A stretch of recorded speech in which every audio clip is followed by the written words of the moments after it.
Xi Jinping makes a rare move, publicly criticizing the U.S. Experts reveal the reason. How Chinese exploits Chinese Americans for its industrial espionage. Hell on Earth, Guangxi fetus sold by hospital while still in mother's womb.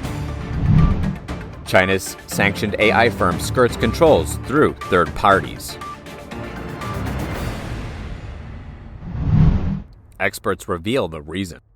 According to Guangxi Zhang, on March 6th, Xi Jinping made a rare move, directly criticizing the U.S. by name at the two sessions. He blamed some challenges China faces on the so-called Western policy of containment and repression led by the U.S., saying this has brought unprecedented challenges to the Chinese economy. Experts say Xi is trying to push his responsibilities on others and diffuse internal conflicts.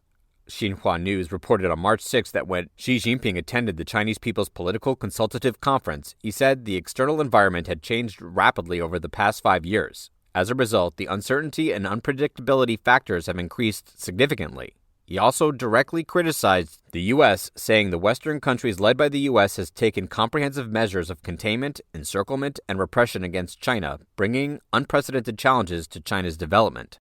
The Wall Street Journal reported that during Xi Jinping's 10 years in power, although China-U.S. relations have become increasingly pessimistic, he will not often publicly criticize the U.S. by name, but the speech on March 6th deviated from Xi's usual style.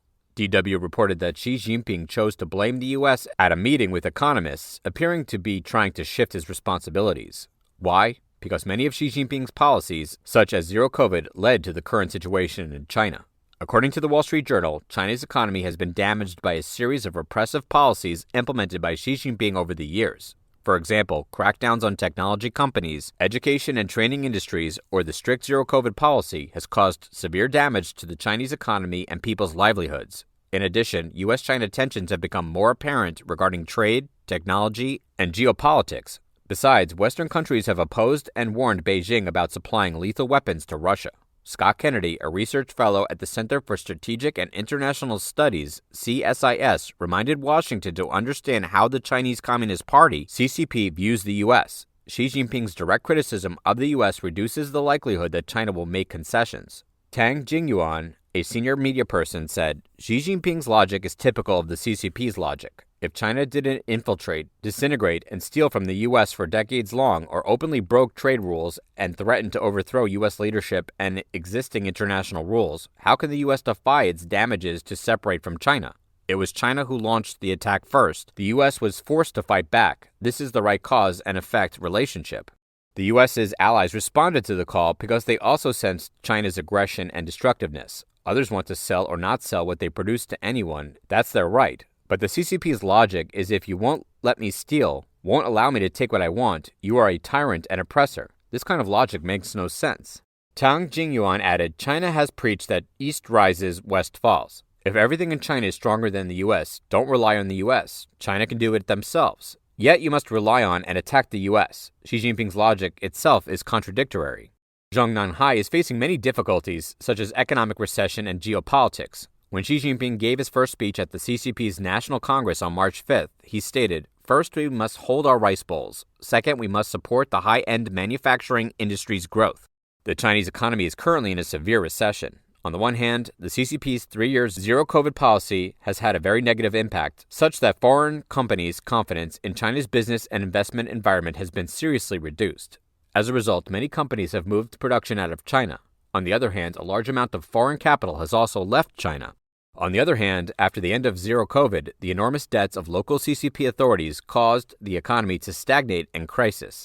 Now 2/3 of local authorities' debt has exceeded the CCP's threshold, and a third are even having trouble paying interest. The local authorities' debt pressure has reached a critical point. Current affairs commentator Professor Zhang Tianliang said, Xi Jinping only mentioned being restrained and repressed by the U.S., but did not mention why the U.S. did that. So for Xi Jinping, if the Taiwan Strait War breaks out, the CCP regime will end. Professor Zhang also said Xi Jinping is not ready for a Taiwan Strait War because he cannot cope with the joint attack of the U.S., Japan, and South Korea. Working as a top researcher at a Western corporation is prestigious but also dangerous, especially when the Chinese government is hungry for intellectual property to expedite its industrial development. James Gaylord, a retired counterintelligence agent with the FBI, told the New York Times that it would begin with rhetoric on every Chinese person living in the West, no matter the country. Gaylord described that the Chinese government would try to present itself by pretending, "We're not a threat, and we just want to be able to compete and make the Chinese people proud. You're Chinese, therefore you must want to see the Chinese nation prosper." With that mindset, Chinese Americans may one day find themselves breaking U.S. laws, committing theft or intellectual labor, and endangering the national security of their host country. Such is the example of a former engineer at GE Aviation identified only as Hua.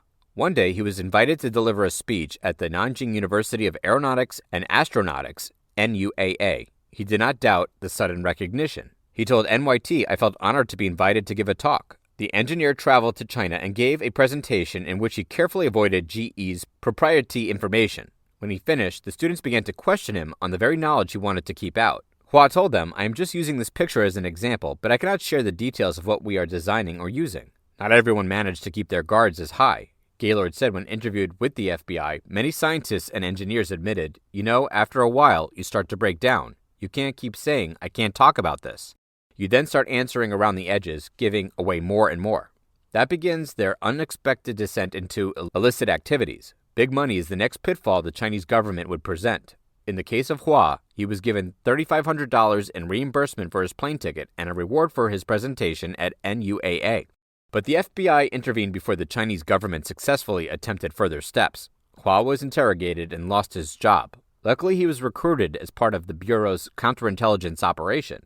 It's not the same story for everyone. Former FBI agent Gaylord talked about the case with Wenfeng Liu, an engineer at the medical technology company Edwards Life Sciences. He repeatedly gathered proprietary information from his employer and was about to continue his research at a state-sponsored office in Nanjing.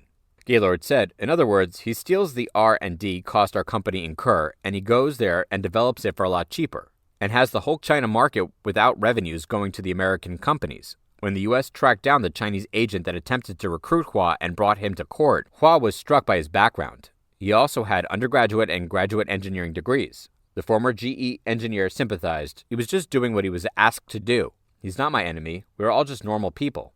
The Chinese agent was sentenced to 20 years behind bars for his active role in Beijing's economic espionage campaign. Is serving the government that is ruling their motherland really worth it?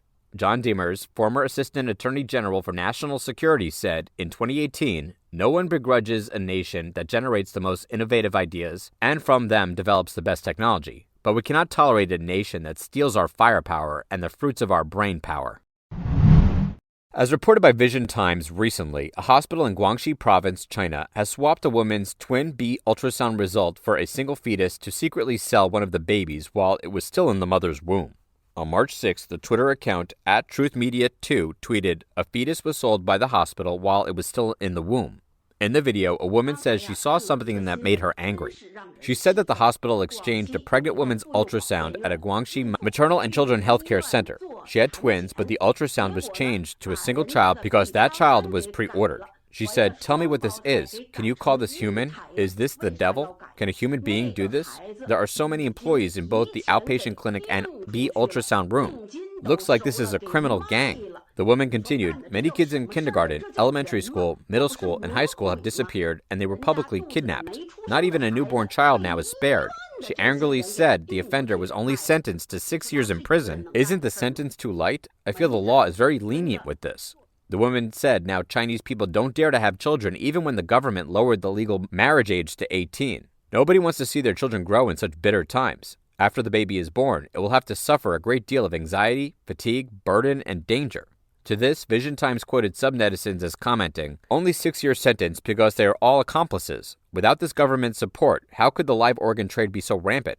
This regime is an evil spirit. It came to destroy the Chinese people. The evil government wants to create a depraved society.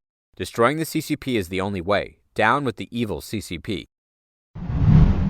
U.S. export controls have been adequate, but now Chinese artificial intelligence corporations have improvised. According to the Financial Times, a handful of sanctioned Chinese corporations have managed to maintain access to crucial U.S. technology through various means. Facial recognition from SenseTime was sanctioned in 2019 for allegedly assisting Beijing in its human rights abuses in Xinjiang.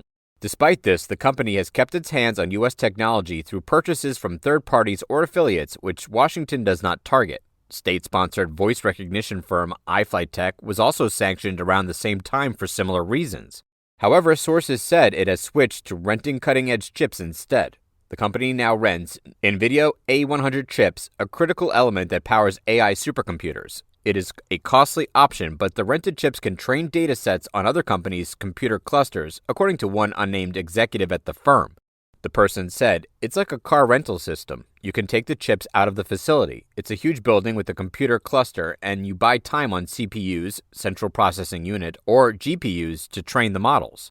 Rental services could be offered through cloud computing corporations also. Shanghai-based AI Galaxy, for example, can allow access to 8 NVIDIA A100 chips for an hour for $10. One anonymous executive at a Chinese tech tyrant said, their U.S. legal team understands that renting cloud computing services does not violate export controls. The company has offered usage of A100 chips through this loophole to a handful of Chinese startups looking to develop ChatGPT-like versions. One official is a cloud service startup in Shenzhen, said companies have also tried to play safe through fake identities. One person said, "Our counterparts told us that we should never get serious about finding out who's behind them."